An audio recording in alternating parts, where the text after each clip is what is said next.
Hello, welcome to my kitchen here at Trails N62. I'm not going to do any canning today. I'm not going to do any cooking today. Today, it's called Pressure Canning 101. So, there's been a lot of people have asked, I've seen it online and everything, a lot of people mention this. Apparently there's a lot of people wanting to get into canning.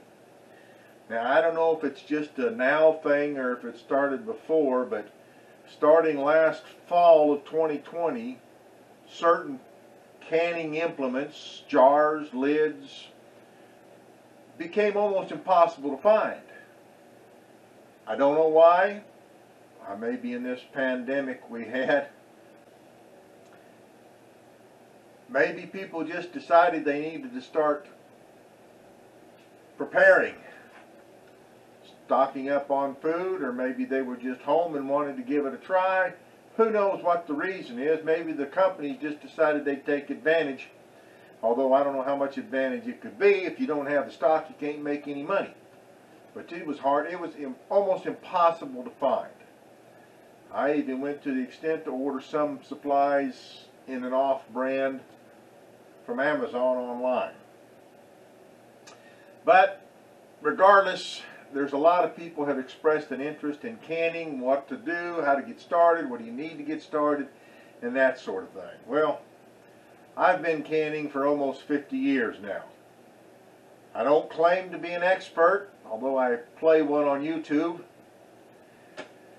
and Facebook, but I've been canning for a little over 50 years. Started out with my dad. He started canning when he started growing a garden and everything when he retired from the Air Force. But so I kind of took it up.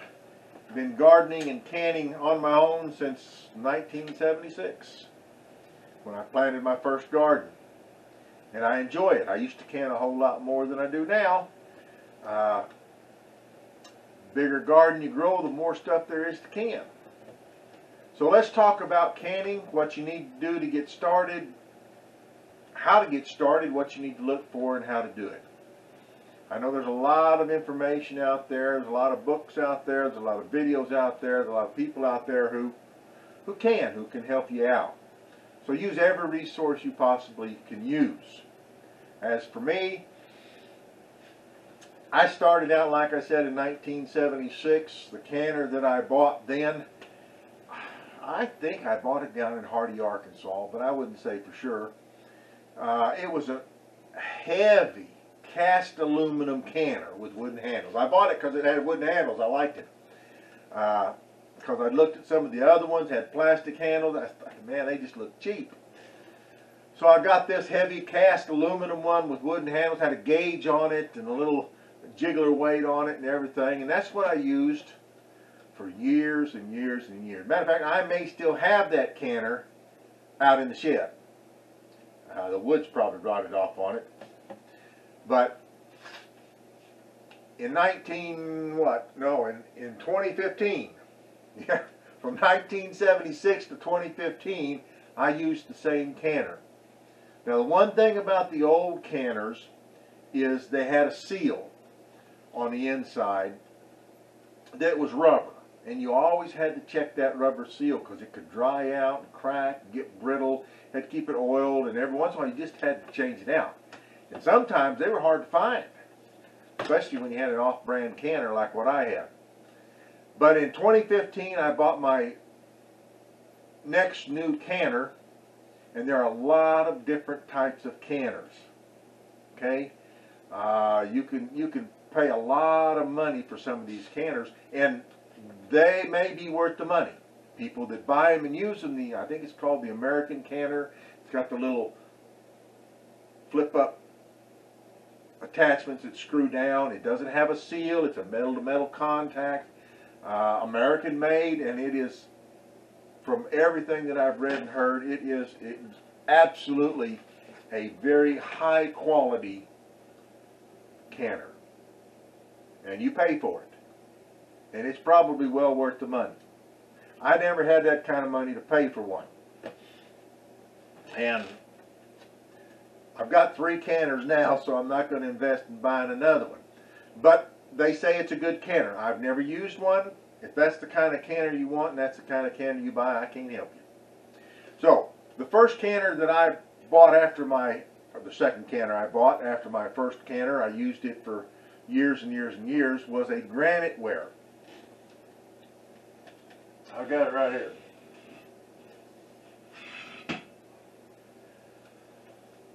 This is my Granite ware. It'll hold 7 quarts. It will also hold, well, I get 10 pints in it. They don't say to put 10 pints in it. Some people put 9, some people only put 8. But I'm able to fit 10 in it. You move the jars around where they fit just right. I've never had any problem. If you read the book, and I recommend you do, you will find they recommend so many. You do what's comfortable for you, and you're going to hear me say that a lot. You do what's comfortable for you.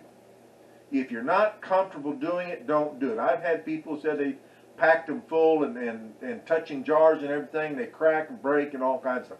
I've never had that happen because of how I stacked my canner. But I get 10 pints, not regular mouth pints. We'll talk about that in a minute. But this was my first canner. That was the weight. Granite ware. And I bought a weighted canner. So that's the first weighted canner that I bought. First canner I had, the heavy cast iron aluminum one, it had a gauge on it. And you had to regulate the temperature according to the gauge. Well, now, these just weighted canners, you regulate it based on the weight to develop the pressure. So,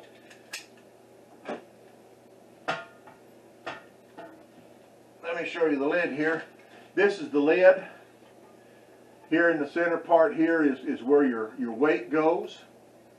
These two, right here and right down here, these other two, these are safety valves.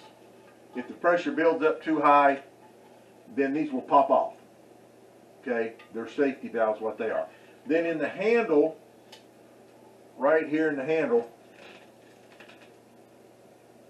there is another valve that pressure comes up, and then when it gets so high, gets close to what you're looking for, that will shut. So this is the one, is your main vent pressure right here. Also, it has a silicone gasket, grommet, sealer. Okay, these are a lot better than old rubber ones. They're not going to dry out and crack like the old rubber ones do, but you always need to check it. Make sure it's fitted in there right before you start. The other thing you need to do before you start is you need to check this right here and make sure that it's clear. Always check that and make sure it's clear, because if it's plugged up, there's no way to release the steam once your side valve here seals. You do have safety valves on it. If those go off, good luck. But as long as you make sure that your center valve vent is clear, you won't have that problem, because that'll let the steam out. Okay? A lot of people are scared of pressure canning, and I understand when you don't understand something, people get scared of it. But it's like anything else. There's nothing more dangerous than a 6,000-pound hunk of metal hauling down the highway at 70, 80 miles an hour.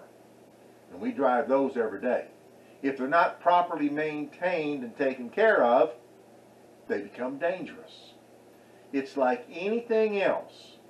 If you take care of it, properly maintain it, do your checks on it, look through it, make sure it's good, it's not going to hurt you.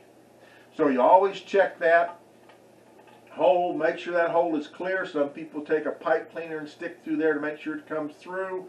Some people, they just hold it up to a light and look through it, make sure you can see through it all right, but make sure that it's clear. Okay? Now the other thing that you need to remember about the canner is in the bottom you have to have a rack, a trivet. Something to hold the jars off of the bottom of the canner. Because if the jars sit directly on the bottom of the canner, they're directly in contact with the metal that's directly in contact with the heat. There's no buffer there. That can crack your jars. So that's why they always recommend that you have a trivet, a rack in the bottom, that you always set it on that. Okay?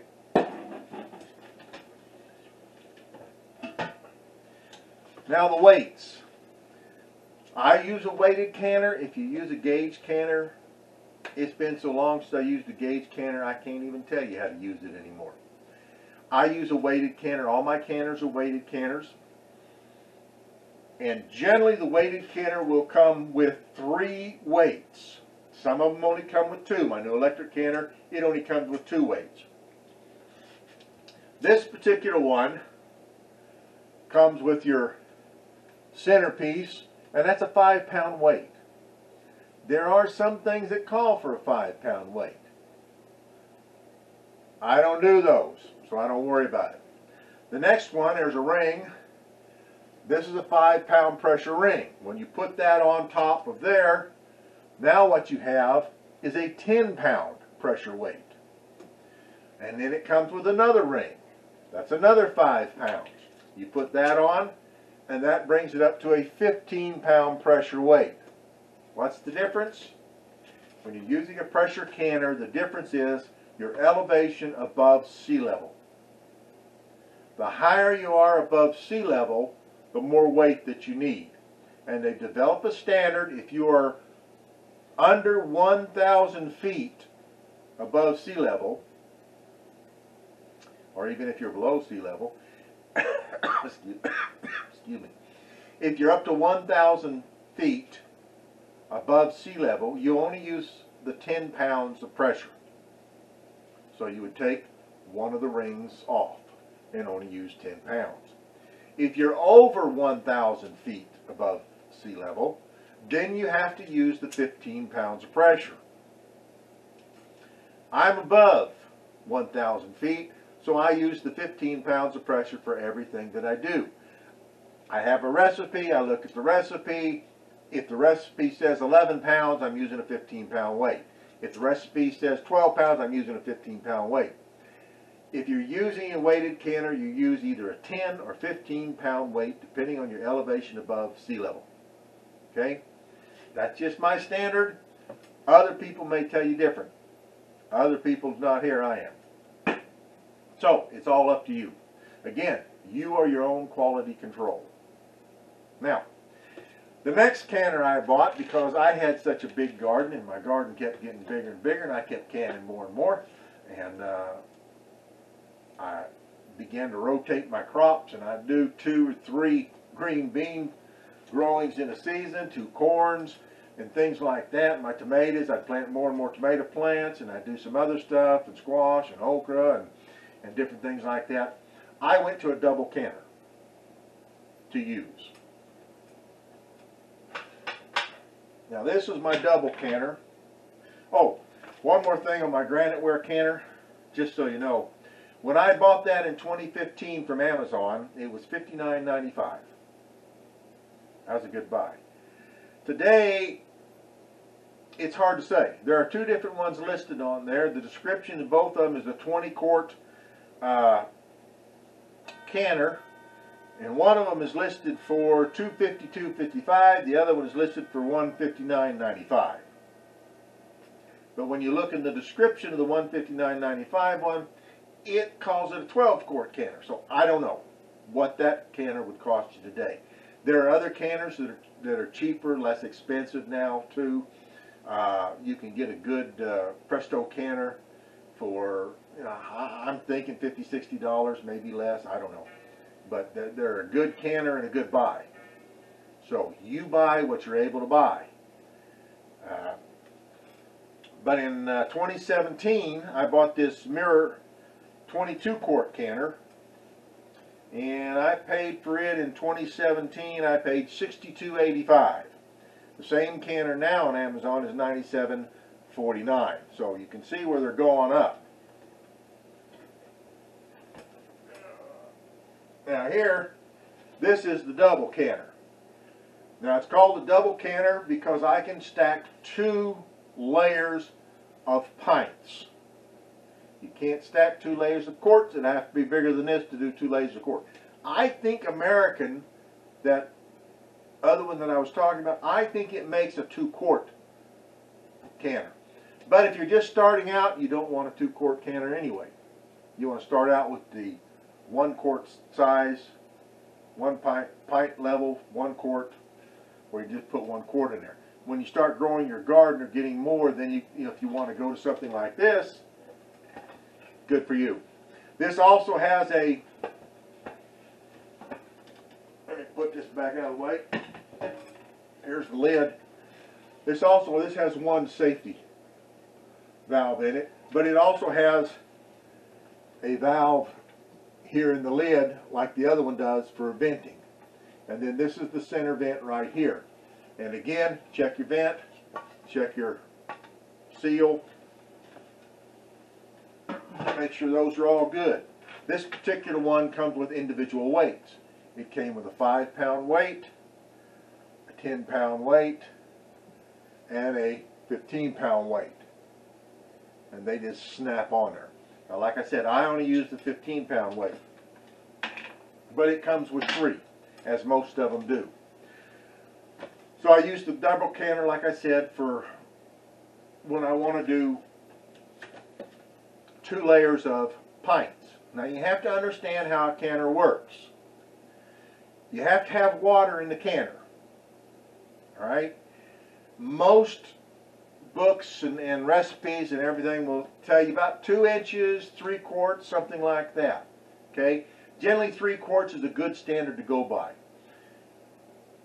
If I'm canning meat or beans, especially if I'm canning them in quarts, I'll put a little more in there.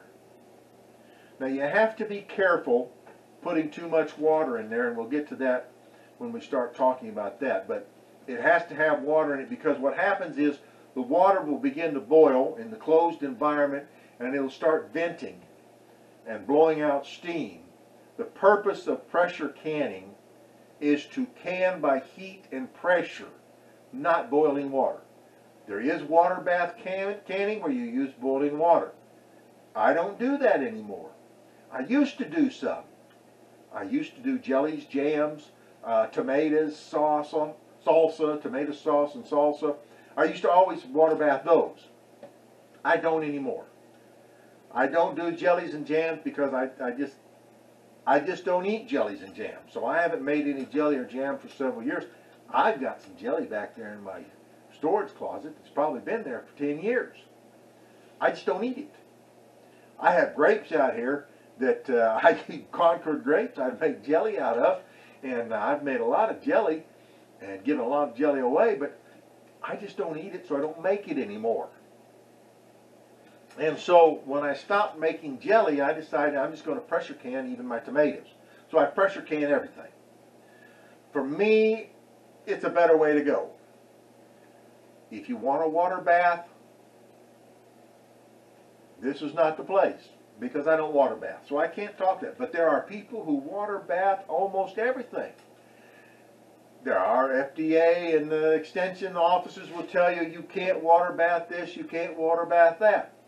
Again, there are people that do a lot of things they're told not to do, and it works. But that's between you and your own safety conscious. You do what you feel safe doing. Be your own quality control.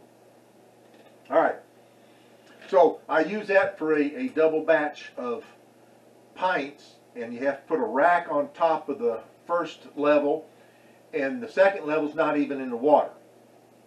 Now, if you have too much water in there, then you need to take some out. And we'll talk about that in a minute too. Let me get to my other canner here. This is my new canner. I just got this one this summer. It is a Nesco electric canner. And it only does 5 pints. And it only does 4 quarts.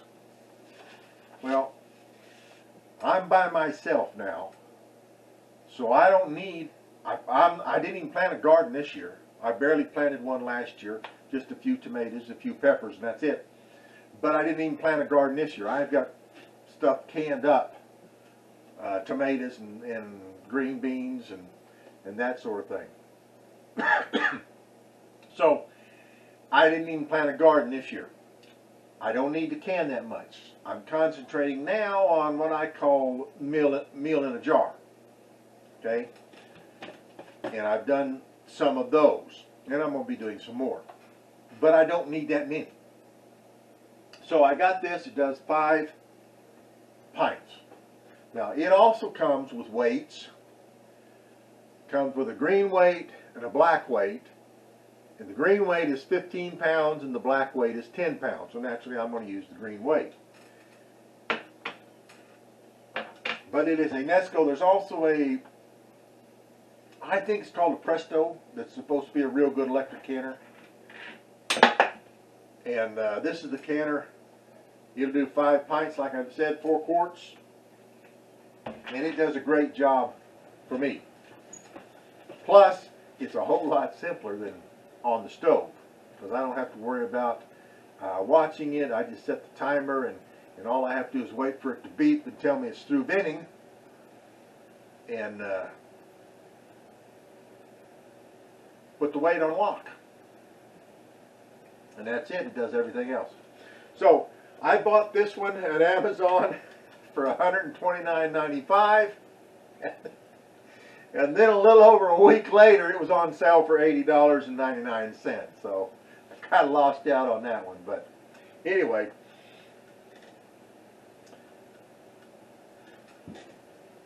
let's get to talking about canning. These are the canners, all right? So we're next we're going to talk about supplies. But first, when you get your canner, I can't state this enough. Read your manual.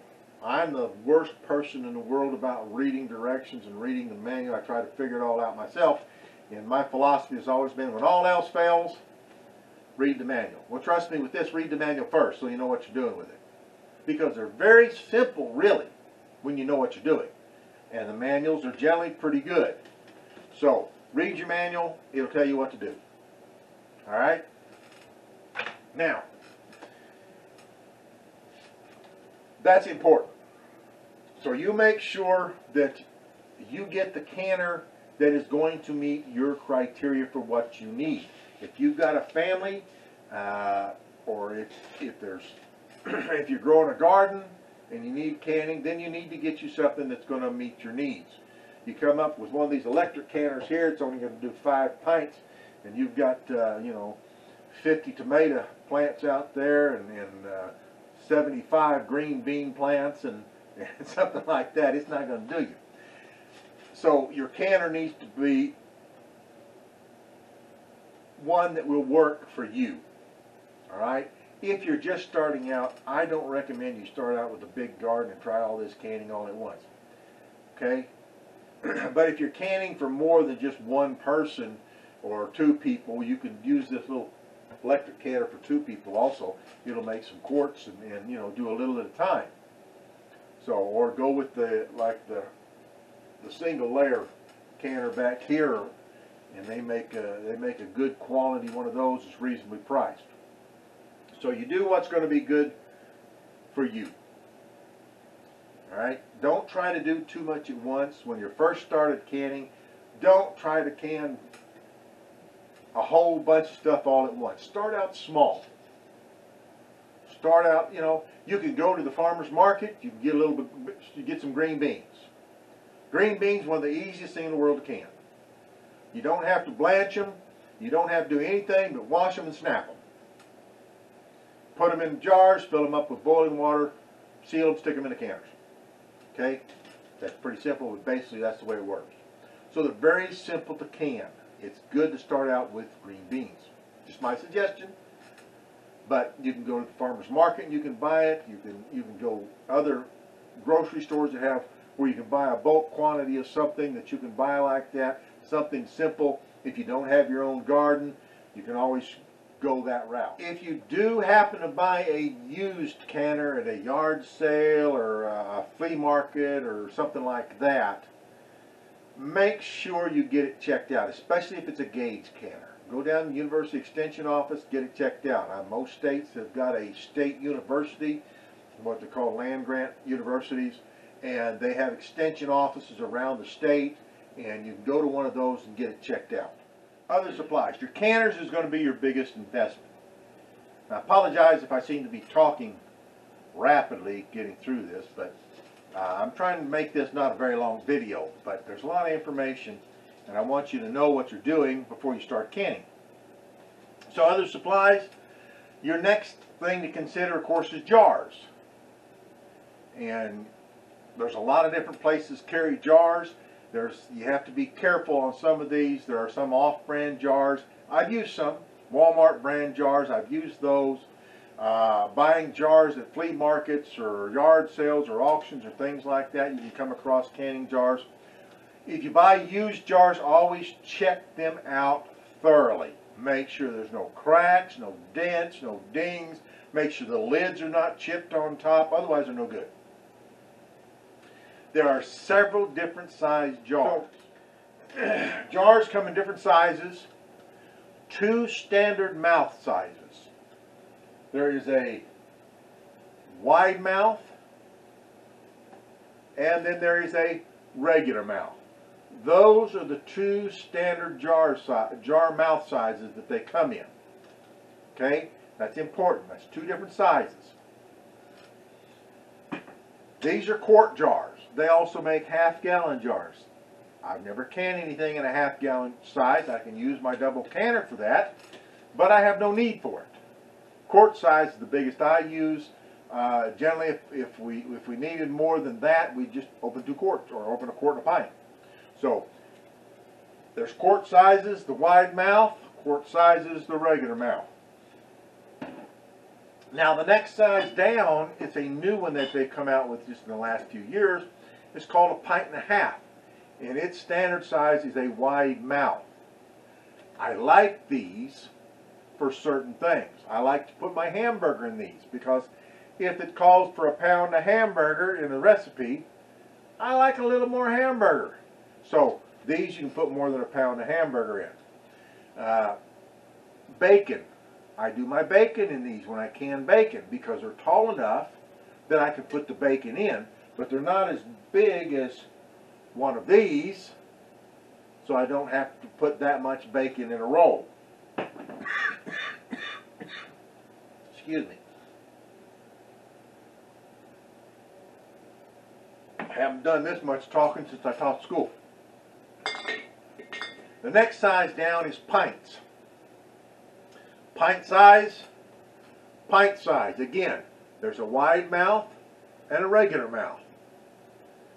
Some are good for some things, some are good for others. The regular mouth I use more of because I can fit 10 of these in a canner. I can't fit 10 of these in a canner, but I can fit 10 of these. So, but some things the wide mouth is better for, especially if you want stuff to come out and it's pretty solid, if you're canning something that's solid. If I was doing short pieces of bacon, and that's why I like the 1.5 pints, because the wide mouth, it comes out easier. Okay? If you're doing, well, like fries, I did some French fries. You know, I did those in the wide mouth because they'll come out easier.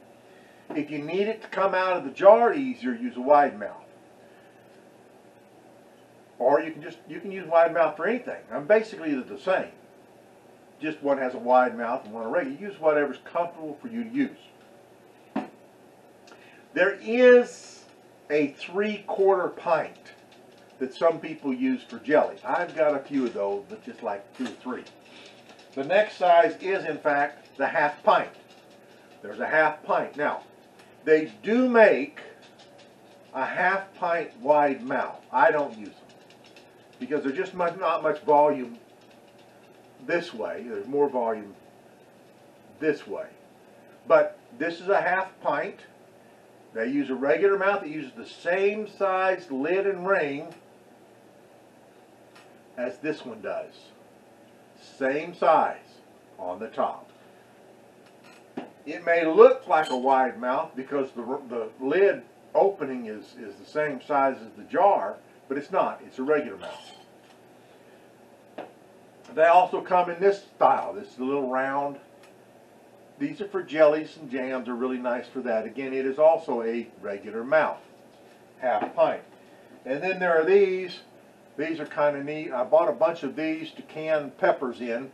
So when we use peppers, we could have them already cooked and everything to put them in when we needed them. I did them in that size. But again, two standard lid sizes. Regular size and wide mouth. Now, regular size lids, wide mouth lids, these are little paper towel holders, and I carry these. I keep these in my kitchen, so I always have one available, because when I wash the jars, I don't store my jars with the rings on. Some people do. I don't. I used to. But a lot of times the rings will get stuff underneath of them and go bad. Sometimes they get stuck on there. They're hard to get off. They rust fairly easy. So I take them off. When you store them, you can stack your jars. I never stack quarts, but you can stack your pints one on top of the other if you have room. But I put like a piece of cardboard or a thin plywood board on top and stack on. I don't stack it directly on the jar because I take my rings off and it just has the lid on. I don't want to knock it loose. But I don't leave the rings on. Some people do. That's okay. I used to. But if it's not sealed, it could deceive you with the ring on it. So, you do what's comfortable for you. Alright? So the next thing are flats. Now these have been like gold this last year. These are your flats. This is a good quality. This is a ball. And they've got a little rubber seal on the inside. And you had your wide mouth flats. Okay? Now like I said, I bought some off-brands off of Amazon this year because I didn't have very many of these left and I couldn't find them anywhere. So, if you're going to can, you got to have these. These are disposable. These are not. Your rings are not disposable. You can use these over and over. You can also buy in a box 12 rings with flats. With flats. Right side up. Okay? You can buy these together in a box, or you can buy these separate. When you buy your jars new, they all come with their own ring and flat. So when you buy your jars new in the store, you already have your rings and flats with them. Alright? The other thing is, what I do with these, when I can, is I heat up a little pan of water to boiling and then shut it off. And then I'll put these in. It helps soften them up. They say on these new ones that you get now, you don't have to do that anymore. I still do it. That's the way I've always done it. And some people have even said, well, you're told not to do that. Well, it can't hurt it. But I've always done it, so I'll always do it. I stick them in hot water till I'm ready to use them. And when they're in hot water till you're ready to use them, you need one of these. This is what I call my lid getter.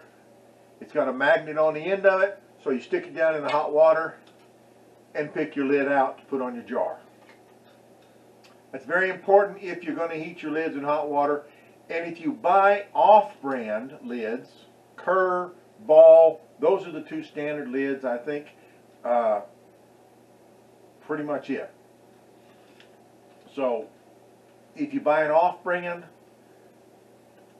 you can't be guaranteed that they're going to be designed where you don't have to put them in hot water first and heat them up. Make that soft. But that's up to you.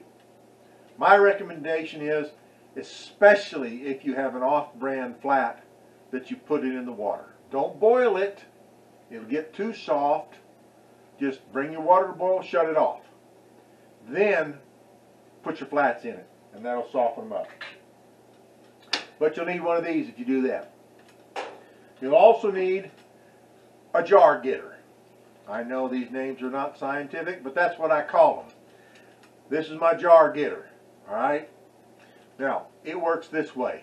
The wooden part up here is your handles. It reaches down and gets your jar. Okay? It'll also take your jar and put it down in your canner. You can use it to pick your jar up out of your canner. Okay? And it just works on leverage and grabs hold of the jar. Alright? So that's your jar getter. You'll need one of those because your jars are going to be hot. Especially after they're canned. The jars are going to be hot. Then you need your... Can you see that? That's my debubbler. You got to have a debubbler.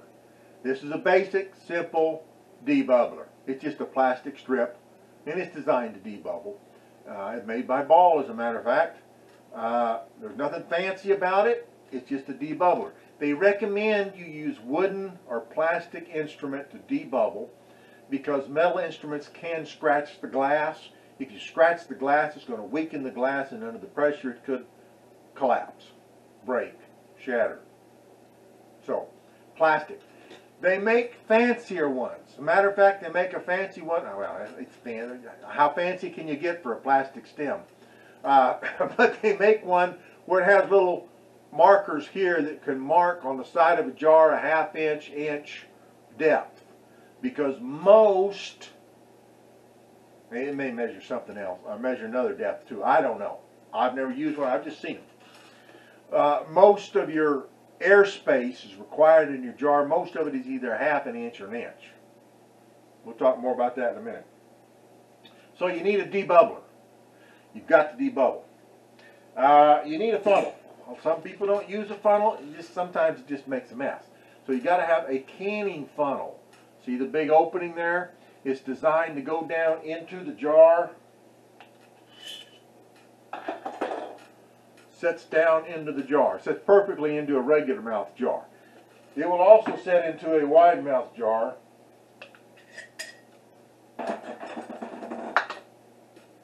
Okay? Goes down a little bit further in a wide mouth jar. But it'll set in the jar, it'll set steady so that you can put your food in to the jar without getting it all over the rim. And that's key. You want to keep that rim as clean as possible. Alright, what's next? Again, you're going to need towels. Especially if you're hot packing a food or hot packing, pouring boiling water into it, you need a towel on your countertop. When you take them out of the canner, you need a towel on your countertop. Don't put hot jars on a cold counter. Even if the counter is laminate or something like that, it can still be cold enough to crack a jar. They're going to be hot when they come out of the canner. So, just make it a practice to have a towel down to put your jars on. Going in and coming out. Okay? Just an idea. Alright. The other thing is, just a little side note, it's not actually a tool or anything, but vinegar. I use vinegar to wipe down my rims for anything that may have an oily substance in it. Because the vinegar will cut the oil. Otherwise, you can just wipe it down with a damp rag, a non-linting rag. I use paper towels, mostly is what I use. But you wipe down the rim before you put your jar lids on. Make sure they're free of everything, okay? And then plus I put vinegar in my water in the canner because the water here is so hard that it will leave white sediment on the side of the jars after it gets through canning. And then I have to clean that off. Alright. Again, I mentioned the canner rack, the trivet, something in the bottom. You have to have that. And then other than that, it's just whatever you need to process whatever it is that you're doing. You know, basic kitchen stuff. If you got to put hot water into your jars, you need a pitcher or something to pour the hot water in. If you're making something on the stove that you need to ladle into the jars, you're going to need basic kitchen stuff. That's just, standard stuff. But those are the specialty things that you need. And that's pretty much it for what. Oh, one more thing. Most people, especially if you're starting out, most people get what's called a Ball Blue Book, or something like that. It's made by Ball Glass Company. It makes a lot of different types of let's see, I got Kerr, there's a Ball. I don't know if you can read that or not, but it says Ball on the side of the jar. There's two main jars that are industry standards. That's Ball and Kerr. Used to be a mason jar, I believe. But Ball and Kerr are the main ones now, and those are pretty industry standard jars. You can also get some off brands, okay? But anyway, excuse me. Ball makes what's called the Ball Blue Book, and it's basically the canning book, home canning book, and it's got recipes on how to can the different things in it, how to water bath and all that kind of stuff. It's got all good information. So, I happen to use a Kerr canning book, and that's the one I happen to find years and years and years and years ago. It's been well used, so much so the cover's coming off of it here. But I've had that for a long time. But that's the one I use for standard stuff like green beans, corn. If it's a basic vegetable type stuff to can, this will have it in it. Okay? Or your Ball book will have it in it. Alright. I think that takes care of the basic standard equipment.